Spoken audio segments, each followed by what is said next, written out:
Hey YouTube, back here with another disassembly of a knife I just sharpened. I'll resharpen again, but it came out pretty good as I continue to go down my freehand journey.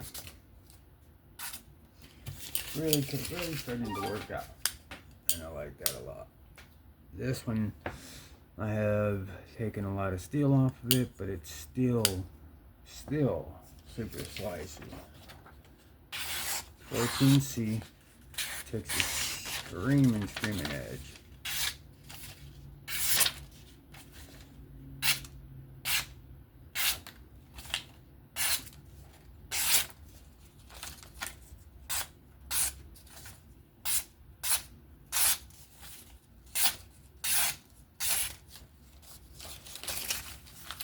Yeah, I used to get caught up doing that, but now I'm able to saber through it.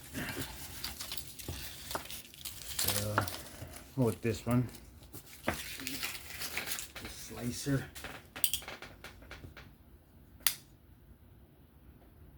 Alright, let's go ahead and take this one out apart and clean it out.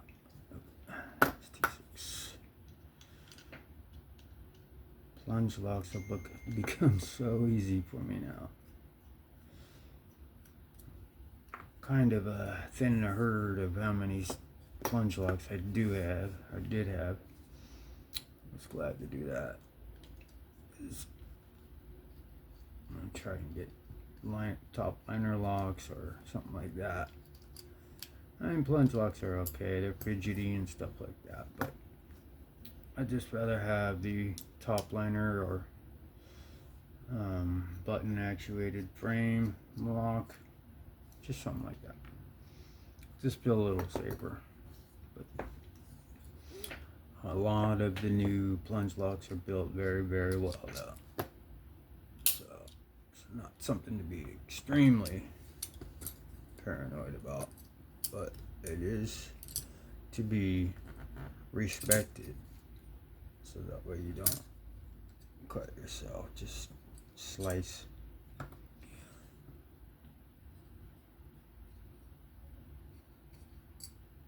Come loose. Not trying to force it, just trying to joggle it loose. I know I think I didn't adjust the spring for D10. I didn't really need it. I like it, but I know that spring was compressed pretty good, so that's why I didn't lay it down like I normally do, because I knew it would go flying. So I wanted to make sure everything was there and cupped. Okay, so we've got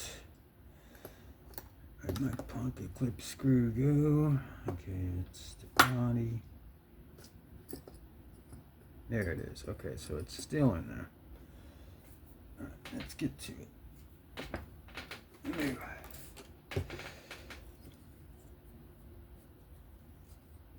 Let's clean that out, Might as well just clean all the way through. If you're gonna do something, do it all the way.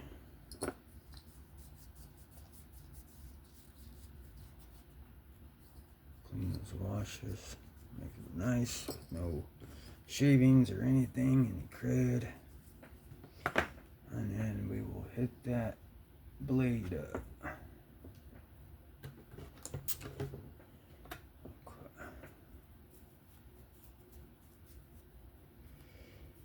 Looks good. That lock piece is right there. There we go. This is the plunge setting. Okay. Now we will go ahead and clean these bearings. Yeah, I think these are 5mm 3/64, so I could feel the thinness of these ones.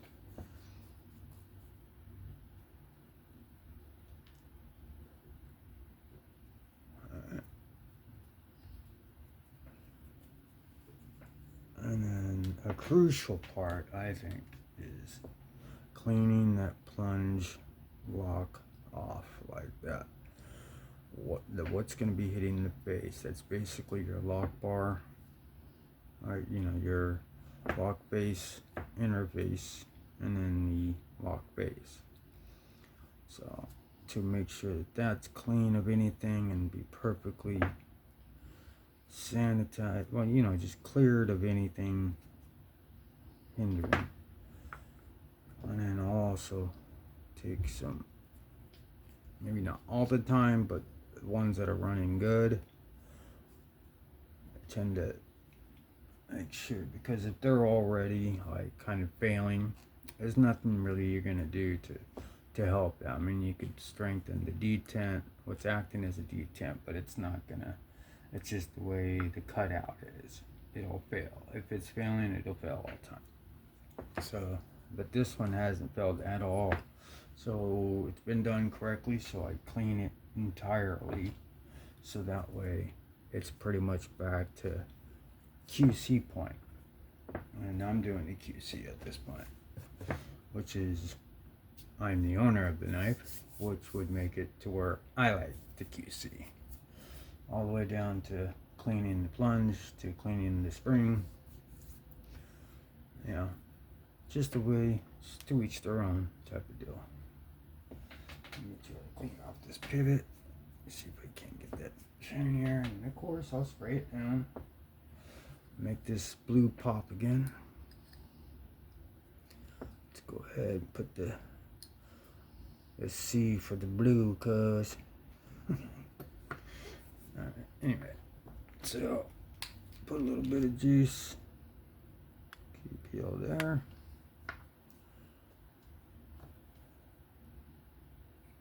Alright. Put the cutout on the inside, so now it'll right against the blade this time.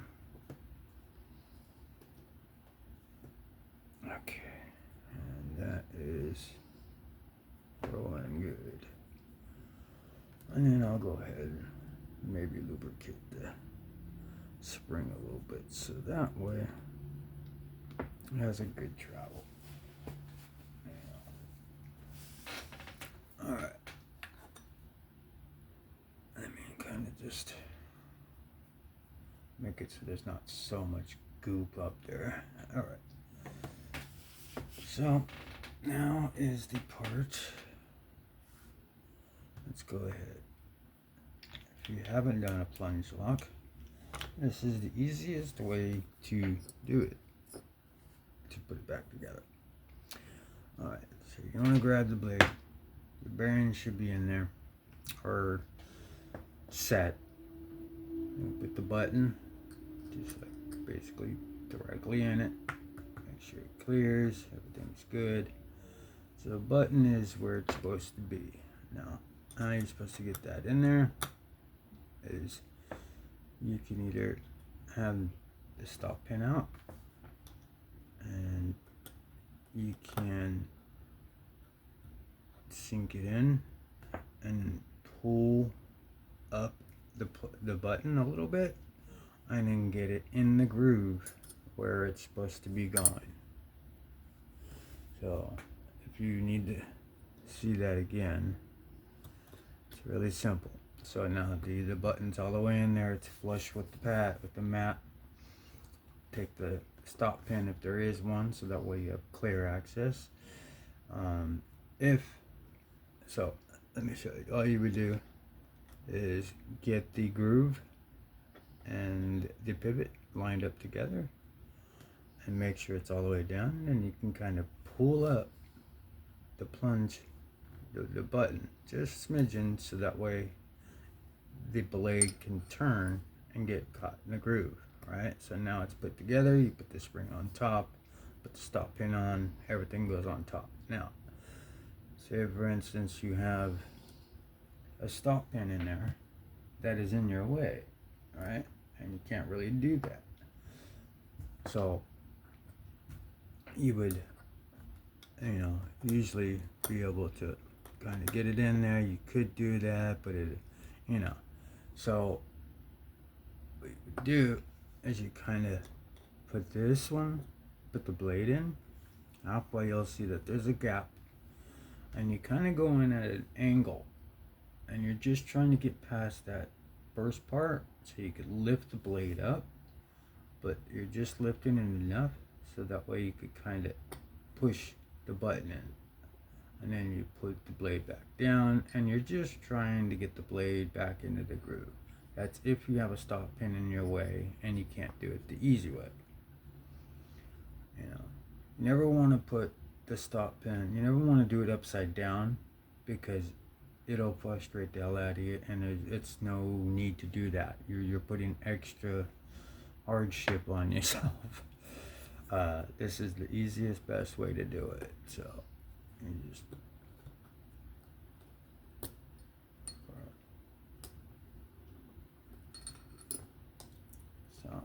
we will pull this out, and again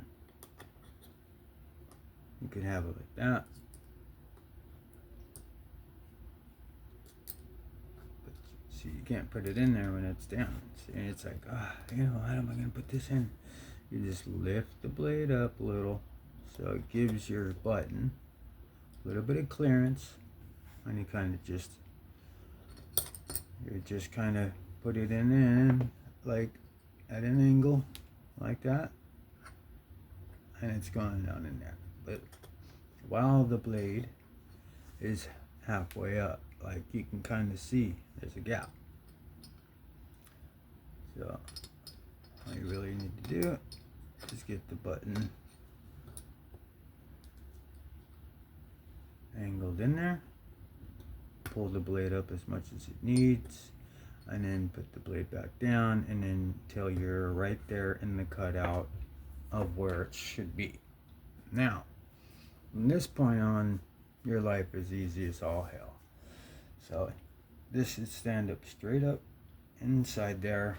Don't have to worry about it. The hole for this spring, you're going to line that up with everything all at once.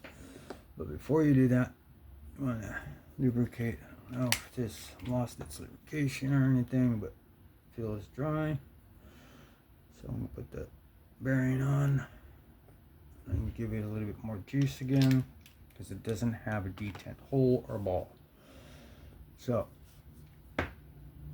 as we got this, put that spring, and we are going to line it up with the, you're going to line everything up the spring first, and then as you compress it down, everything kind of goes in at once. And then once you open it like that, grab it, pinch it, then keep it laid back, make sure that button's working, and it is, and you want to go ahead and take it out of play, and then you're basically done. The rest is just putting it together. Don't let it go, because it is held by spring. You let that go, everything will come flopping out. So just keep minimal pressure on it. Make sure your pivot logo on the other side is staying seated, and get past any lips of this, any if you're on the lip of or catching the edge of another scale. But you should be good. That's dead nut centered without even checking. Yeah, you already know that that's going to be perfect. So hallelujah, very easy. It used to be a little bit of pain in the butt, but after you kind of have enough and you do it enough times, it's very, very, very simple. So are crossbars, but once the crossbar comes all the way apart, and you have to, get the access bar, the bar lock part squared up, but that could be annoying. Just make these snug. Alright.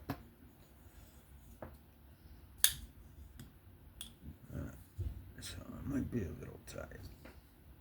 So it is centered, but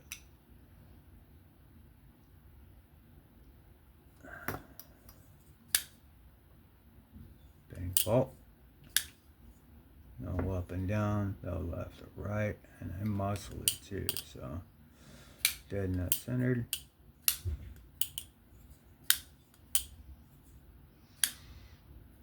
Awesome. Very easy. Very fun. Very hard. Yeah, it's easy to do. So I spray it down. I do everything. And that way I give it a full spa after everything. And that way the blue comes out, everything's popping.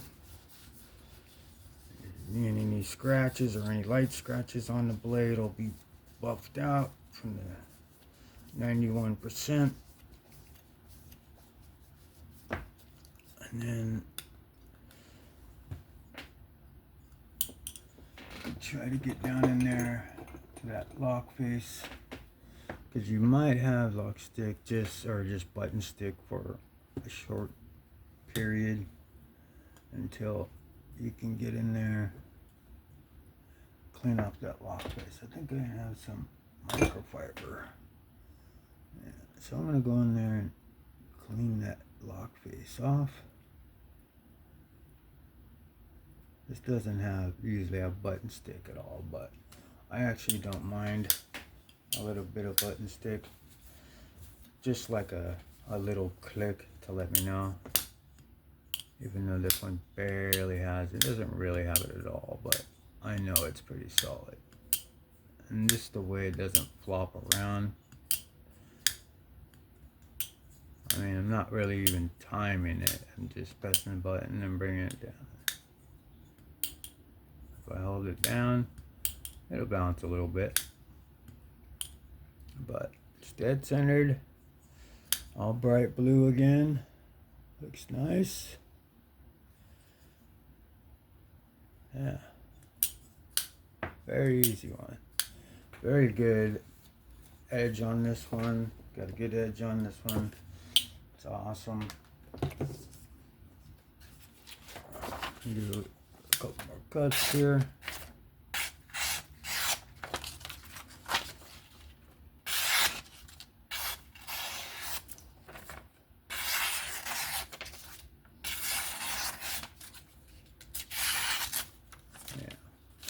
Very good. Alright, that'll do it for this Civivi Qubit. If you found this interesting, please give me a like, sub, comment. That'd be great.